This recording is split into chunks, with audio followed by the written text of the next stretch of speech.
сада ҳамасола дар рӯзи 10 моҳи баҳмани солшумории ҳиҷрии хуршедӣ таҷлил мегардид, ки ба 3 январи солшумории мелодӣ дуруст меояд. имрӯз низ 3 январ аст ва мо бо аҳли эҷоди барномаи Ангубин ва ҳамзамон иштирокчиёни фаъоли барномаи Ангубин инҷо ҷамъ омадем, то якчанд маълумотҳои ҷолибу шавқовар ва шеърҳои пурмазмунро дар васфи ҷашни Сада пешкаши шумо гардонем.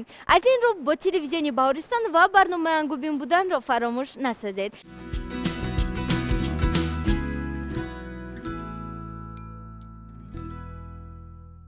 бачаҳо, чуноне ки ҳама медонанд ва мову шумо чуноне ки омодагии ҷиддӣ дидем, имрӯз мо Бахшида ба ҷашни Сада дар инҷо ҷамъ омадем ва ки аввалин шуда мехоҳад то суханҳои худро дар васфи ҷашни Сада гап занад.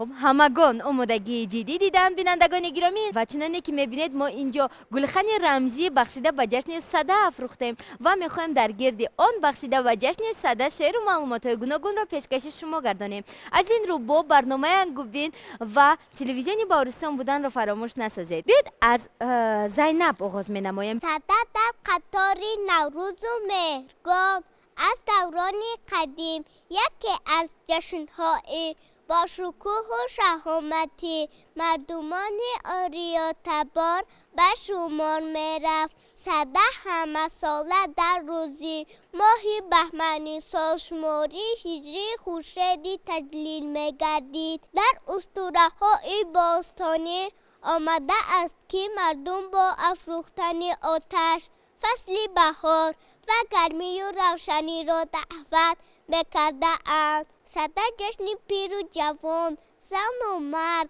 و در مجموع همه شهروندان است. تشکر زیاد زینب. هستم به شما. خوب مرحمت به جای خود نشینید.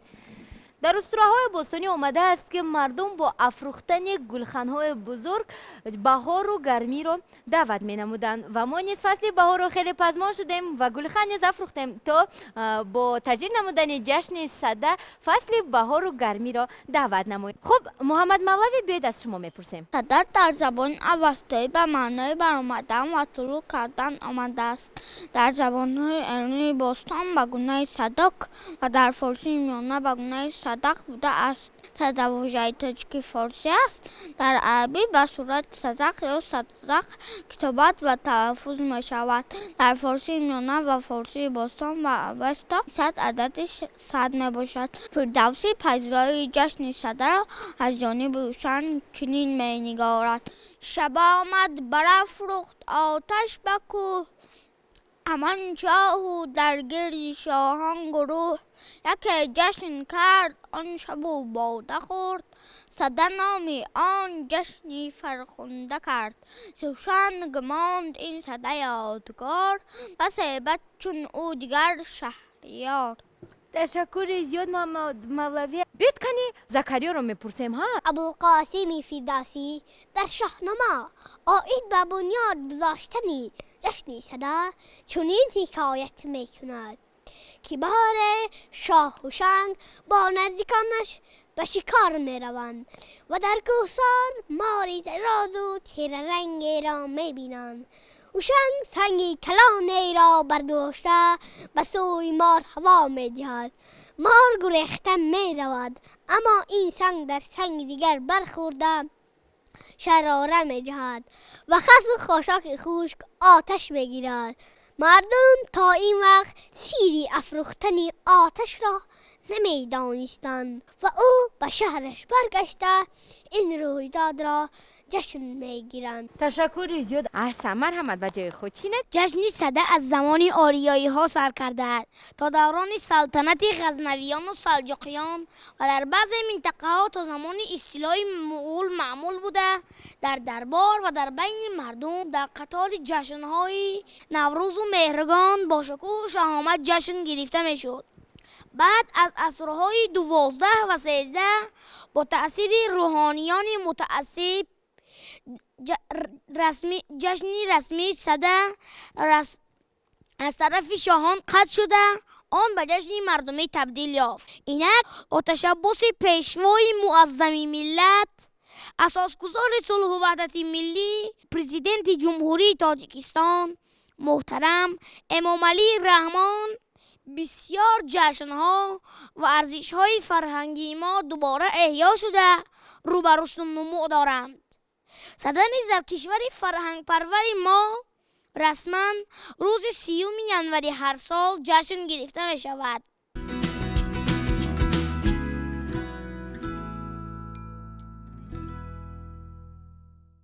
بینندگان گرامی، برنامه ما ادامه دارد و اینک بیاید سخنان اشتراکچی نوبتی رو میشنویم. خب بیاید کنی اصل از شما. سده جشن ملوکی نامدار است، جفریدون و از جمع یادگار است. جشن سده با آیین مهرگرایی درست می آید که از آیین زردشتی 3000 تا 5000 سال پیش موجود بود. در آیین زردشتی مقدسات جشن سده نگاه داشته می شد. سده تا اصل 12 جشن گرفته می شد. نشانه های آن گلخن افروختند، در گردی آن بزم آراستند. هنوز هم در بین مردم تاجیک به نظر می رسد. حکیم فردوسی آغاز این جشن را به هوشنگ پسر سیامک نسبت می دهد. هوشنگ باند آن سده یادگار به سباچ او دیگر شهریار. تشکر زیاد. به جای خود نشینید. بیاید ابراهیم از شما میپرسیم کنی ابراهیم چی گفتن میخواهند؟ گلخن بفروزید که جشن سده آمد، چون خوش خبری نور به ظلمت کده آمد. دیروز اگر خار و خس صدی رهش بود، اینک همه را یک سر آتش زده آمد. پاشیم به پایی همه نقدینه دل را، شویم غباری رخی آینه دل را. بر حرمتی این جشن جهان ساز بسوزیم، در آتشکی مهر همه کینه دل را. تاریخ نشانه های پیدایش جشن سده که مربوط به خورشید و تمثال آن آتش می باشد خیلی قدیمی بوده، به زمان پیش از آریایی و حتی از آن هم دورتر می رسد. دایر به عرض هستی نمودن آن اولین اخبار در فرهنگ شفاهی اشاره رفته، به واسطه آن با آثار خطی راه یافته است. بعدها محض پیدا شدن جشن آتش و همچون رمز خورشید دانستنی آن جشن سده در میان مردم گسترش پیدا کرد.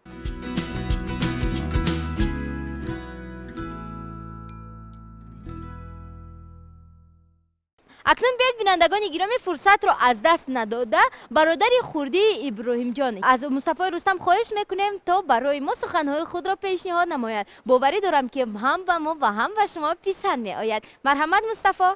پیکی بهار و نوروز با چهره دل افروز، خوش آب و رنگ آمد جشن سده مبارک. بر خانه تو من فیض زیمای بهمن، بس شوخ و شنگ آمد جشن سده مبارک.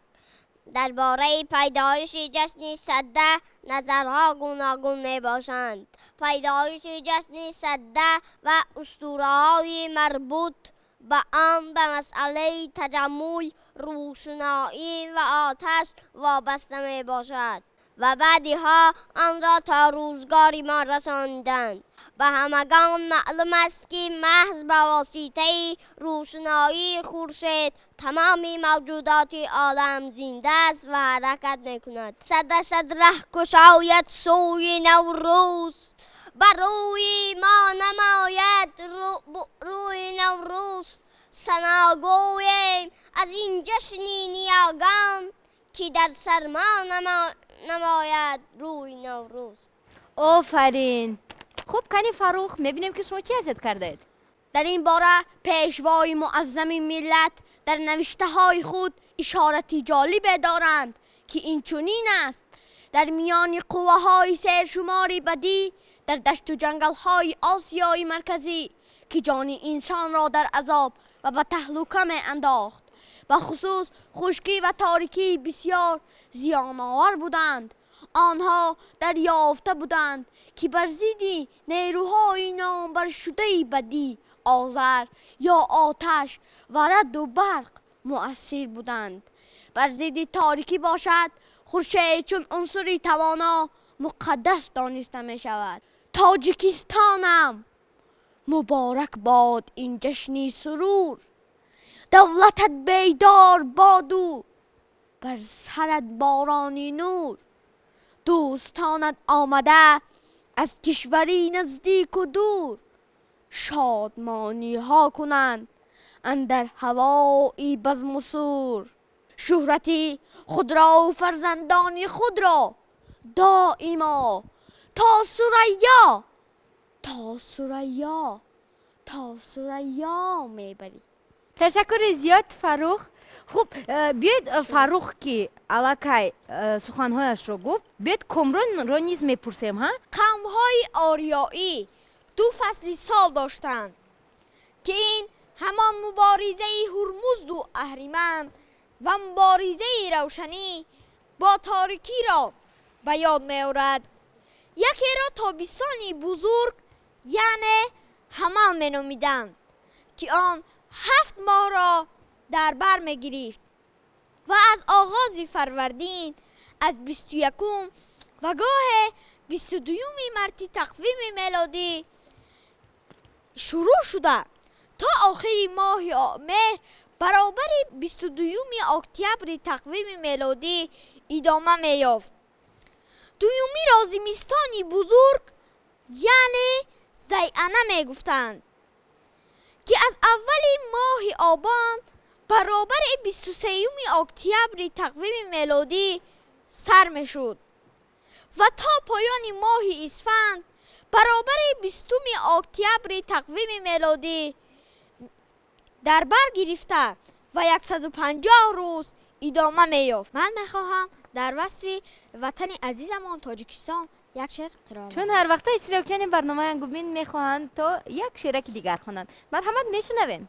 تاجیکستان آستانی مهری دیل، تاجیکستان آسمانی مهری دیل، کعبه و اقبال و بختی تاجیکان، روحی ملت تاج و تختی تاجیکان.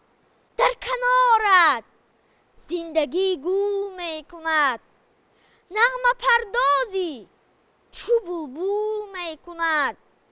گلشنی نور و صفای ملتی، تو امیدی تو بقای ملتی. در جهان نام و نشانی ما تویی، تاجیکستان بهزی جانی ما تویی. آشیانی بختی ما پاینده باش، داستانی بختی ما پاینده باش. نوروزی صده جشنی نیاگانی منن، آینه و فضل و خیر و احسانی منن. گر ملت من هزاران سالان زنده است، زین روز که اینها سپری جانی منن. جشن صده را در بین مردم فارسی زبان با طرز گوناگون استقبال میگیرند. در 10مین روز یا آبان روز از بهمن ماه با افروختن هیزمی که مردم از پگاهی بر بام خانه خود یا بر بلندی کوهستان گرد آوردند، این جشن آغاز می شود. مردمان در گرد آوردن هیزم با یکدیگر کمک می کنند و از این ترتیب جشن صده جشن همکاری و همبستگی مردمان است. مرا با آب و خاکی این وطن پیوند جانی هست. وطنداری برایم افتخاری جاویدانی هست. هر آنگاه وطن گویم دهانم قند می گردد. حیاتم شکرین با اوست شیرین زندگانی هست. همه کنج و کنارش خانه ای آبادی من باشد. در آغوش وطن مادر مرا خوشکامرانی هست. هزاران شکر گویم تاجیکستان گشته آبادان، در آن صلح و صلاح و وحدت و امن و امانی هست. منم یک نورسی وحدت سرایی، ملت و میهن، نمیرد نامی من تا یک نفر تاجیک زبان هست. تشکری زیاد. عبدالله چند پیش در برنامه ما اشتراک نموده بود و از شهر نورک به اینجا آمده است تا سخنهای خود را برای شما پیشنهاد نماید. سلام عبدالله، مرحمت. دهقانان برای آنکه به کشت و کار آنها ضرر نرسد و چارهایشان از سردی امین نگهداری گردد، آتش را همچون رمزی هرمز می افروختند تا اینکه در آن قوه‌های بدی سوزد و نابود گردند. به گفت برخی از دانشمندان، همین که از زمستان بزرگ 100 روز می‌گذشت، مردم جشن آتش یعنی سده را برپا می‌نمودند. آنها باور داشتند که لحظه‌های سرمای جانکاه گذشته است و نرمی و گرمی وارد روزگار مردم شده است. آدمان در گرد آتش رقص و بازی خوشحالی می‌کردند. من بلندگویک را در دست رومیسا دیده ایستادم، یعنی معلوم می‌شود که نوبت بر رومیسا رسیده است. مرحمت رومیسا. زرتشتیان تهران، کرج و روستای اطراف اردکان، کرمان، اینچنین روستای اهواز، شیراز، اصفهان، اروپا و امریکا در شتات کالیفرنیا و استرالیا با گرد آمدن در یک نقطه از شهر یا روستا در کناره‌های هم آتش بزرگ می‌افروزند. ما تاجیکان یک عالمیم، جمع و پریشان با همیم. در این زمین فیضباد از فیض مهرش خورمیم. ای تاجیکستان جان ما، ای مرز پر احسان ما، تو خانه امید دل، هم قبله ایمان ما. تشکری زیاد. کنی بیاید من میبینم که بلندگویک باز در دست کیست. چند پیش سمیه با همراه برادر خردیش یاسین جان در برنامه ангубин اشتراک نموده بودند و برنامه به نهایت جالب و عجیب نیز صورت گرفت. سمیه بیاید برای ما اشتراکچیانمون سخنهای زیاد گفتند. کنی شما یگان شعر گویید در وصف جشن سده؟ روشنی افروخت در روی جهان جشنی سده، میرسد چون نور حق از آسمان جشنی سده. در دروازه نوروز پیک و قدم، آتش افروزد به کفچ و نرم جشنی سده. از سر ننگ، از سر سنگ، از سر دستی خوشن، شعله افشان میرود پیکران جشنی سده. خلق تاجیک زاده فرهنگ، روی نیک او روی نوروز است، روی مهرگان جشنی سده. تشکری زیاد. خوب کنی مصطفی شما چه گفتن میخواهد؟ از روی تقویم خلقی بعد پایان یافتن سردترین روزهای زمستان در طبیعت تغییرات به وجود می آید. و قبل ابروریحان برونی آفتاب از خانهاش بیرون می براید و به بهار معل می نماید.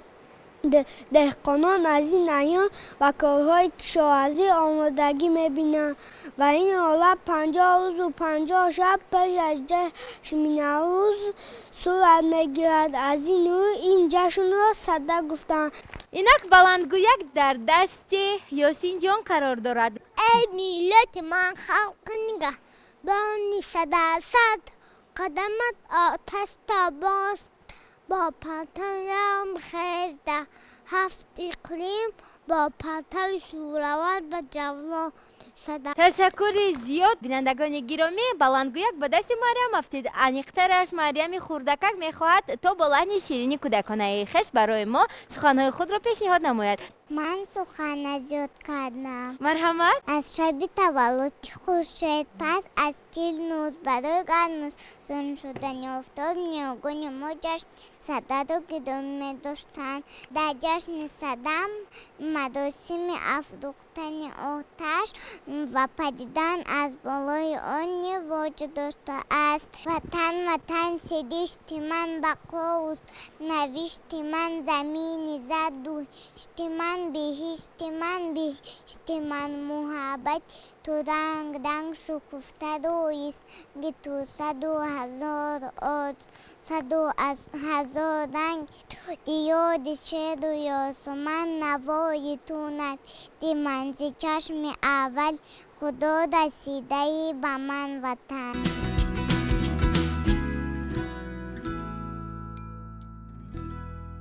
صلح آمد بر وطن ای طفل تاجیک، خنده کن ریشه‌کن شد اهریمن ای طفل تاجیک، خنده کن.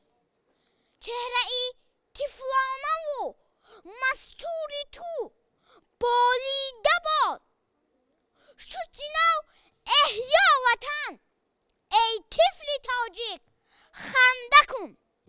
گهواره ات کنون مادر بی جنباند بناس، الله اش گل فکن ای طفل تاجیک، خنده کن. مصره موزون کنم از عالمی مستوری تو، ای تو الهامی سخن ای طفل تاجیک، خنده کن. بر طلوعی آفتابی عمری تو باور کنم رست و خیزد بر بدن ای طفل تاجیک، خنده کن. نور باران کن امروز مردانی وطن، بلبلی این انجمن ای طفل تاجیک، خنده کن. تا تو هستی طفل تاجیک، زنده باشد این وطن، وارثی خاکی وطن ای طفل تاجیک، خنده کن. صلح آمد بر وطن ای طفل تاجیک، خنده کن. بینندگان گرامی، در همین جا میرسیم با فرجام برنامه امروزه ангубин. چنانی که قید کردیم برنامه امروزه ما با جشن سده و گرامی داشتی آن بخشیده شده بود. توانستیم با اشتراکچیان برنامه ангубин با شما معلومات های میدانستم آن را پیشنهاد نماییم. سده آمد که تو را مژده دهد از نوروز، مژده بپذیر و بده خلعت و کارش به تیراز. خب در همین جا برنامه امروزه ما نیز به انجام میرسد.